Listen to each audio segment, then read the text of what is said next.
नमस्कार दोस्तों, आप देख रहे हैं राज खबर। हमारी मौजूदगी पटना के गर्दनी बाग में है और BT 1949 महाबोधि महाविहार बचाने के लिए हम भंते जी से जानेंगे। नमो बुद्धाय भंते जी। जय भीम, नमो बुद्धाय, जय संविधान। मैं भंते अमर बोधि महाराष्ट्र नागपुर ज़िला का रहने वाला हूं और बीते 18-20 वर्षों से महाबोधि महाविहार मुक्ति आंदोलन में सक्रिय हूं। यहाँ मेरे साथ हमारे बीते दिनों जो आंदोलन शुरू हुआ था उस आंदोलन को सहयोग देने वाले हमारे भंते लोग हैं। हाँ, पूज भंते बहुत सारे हैं हमारे। 23 अगस्त से जुलाई से आज 17 अगस्त होने वाला है। जी, तो मैं पूज भंते अपने उदय बोधि जी को धन्यवाद देता हूँ, भंते नागसेन को धन्यवाद देता हूँ जो मेरे साथ यहाँ उपस्थित हैं। और विशेष रूप से कहना चाहूँगा कि 26 नवंबर 1949 को परम पूज्य हमारे भारतीय संविधान निर्माता डॉक्टर बाबा साहेब भीमराव रामजी राव अंबेडकर साहब के द्वारा बनाया गया भारत का भारतीय संविधान उन्होंने राष्ट्र को समर्पित किया। माननीय राष्ट्रपति जी बाबू डॉक्टर राजेंद्र प्रसाद जी के हाथों उन्होंने सौंपा और उनके तत्पश्चात 26 जनवरी 1950 को भारत का संविधान लागू हुआ।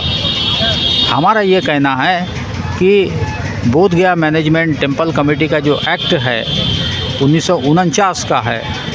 1949 एक ऐसा एक्ट है वो कि आज़ादी के हमारे भारत के संविधान के मतलब लागू होने को हम लोग सही आज़ादी मानते हैं, हम भारत के लोग। लेकिन हम ये बात मानते हैं कि हमारी जो संविधान को लागू होने की तारीख है उसके पहले के कानून तो सब वैसे ही निरस्त हो गए। उसके बावजूद भी देश में गजब ये है कि यहाँ अब तक इतने सालों तक उस 1949 के तहत चलाए गए संचालन समिति का कानून और उनका अंधा राज जारी है।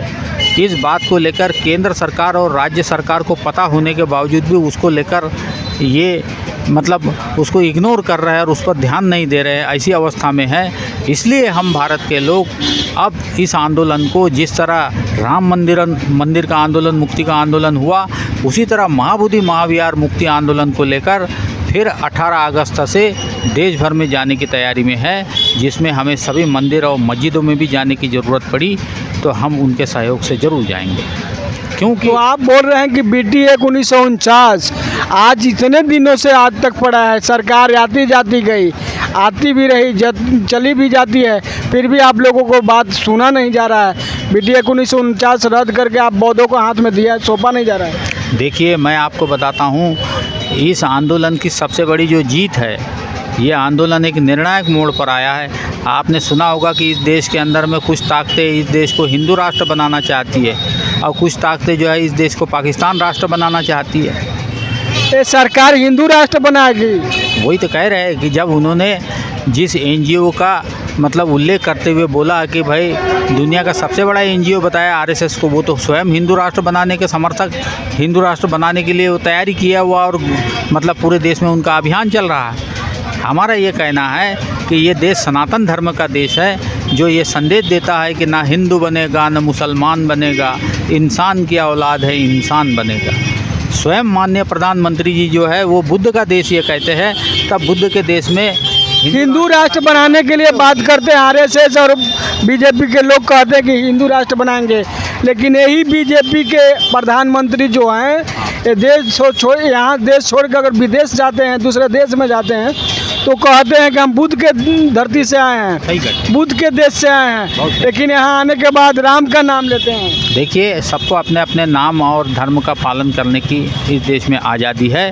अब ये देश एक ऐसे निर्णायक मोड़ पर आया है कि उन्हें मालूम हो गया कि इस देश को हिंदू राष्ट्र हिंदुस्तान और पाकिस्तान बनाने के आड़ में ये देश को युद्ध का स्थान बनाना चाहते हैं। इसलिए हम जितने भी भिक्षु लोग हैं यहाँ ये फैसला किया है हम लोगों ने कि अब इसे युद्ध का स्थान नहीं बल्कि बुद्ध का स्थान है, ये साबित करने के लिए आने वाली 2 अक्टूबर सम्राट अशोक विजयादशमी से पूरे भारत को और पूरे भारत में जितने भी राज्य और विधानसभा में पार्षद है, मंत्री है और जो सांसद है, विधायक है, इन सब लोगों को एक एक को सबको चिट्ठी भेजी जाएगी कि भाई ऐसी स्थिति में अगर आप भारत के संविधान को मानते हैं, भारतीय संविधान निर्माता बाबा साहब अम्बेडकर को मानते हैं, तो उनके समतामूलक समाज की स्थापना करने वाले धर्म को भी आपको मानना चाहिए। क्यों? क्योंकि यही समतामूलक समाज की धर्म की स्थापना करने वाले समाज के धर्म की वजह से ही हमारा उल्लेख होगा और उद्धार होगा। मैं चाहूँगा कि आप लोग आने वाले दिनों में जहाँ जहाँ कहीं भी जाए तो एक विशेष संदेश दे, क्योंकि 10 अगस्त 2025 को एक मीटिंग हुआ पटना में मौर्य विद्यापीठ में। बाबू रामदेव महतो वो उस विद्यापीठ के संचालक थे और मेरी अध्यक्षता में वो मीटिंग हुआ।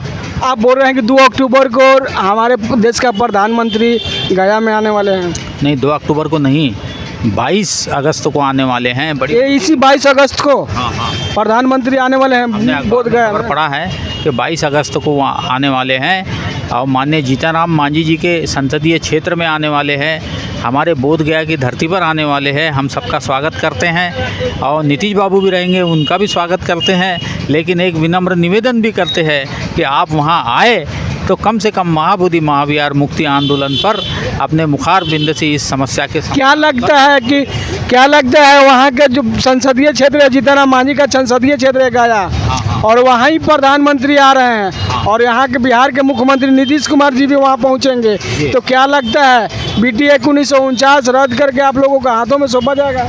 ज़रूर सौंपा जाएगा।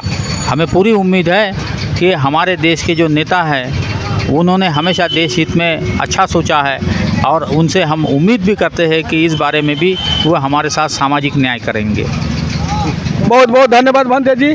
और भंते जी को कहना है कि BT Act 1949 महाबोधि महाविहार को रद्द करने के लिए हमारे देश का प्रधानमंत्री 22 अगस्त को पहुंचने वाले हैं, जो गया में जीतन मांझी का संसदीय क्षेत्र है और सब नेता वहां जुटेंगे। और भंते जी को उम्मीद लगा के रखे हैं कि सब जो राजनेता लोग आएंगे तो हम लोगों को BT Act 1949 रद्द करके हमारे हाथों में सौंपा जाएगा। बहुत बहुत धन्यवाद भंते जी, नमस्कार।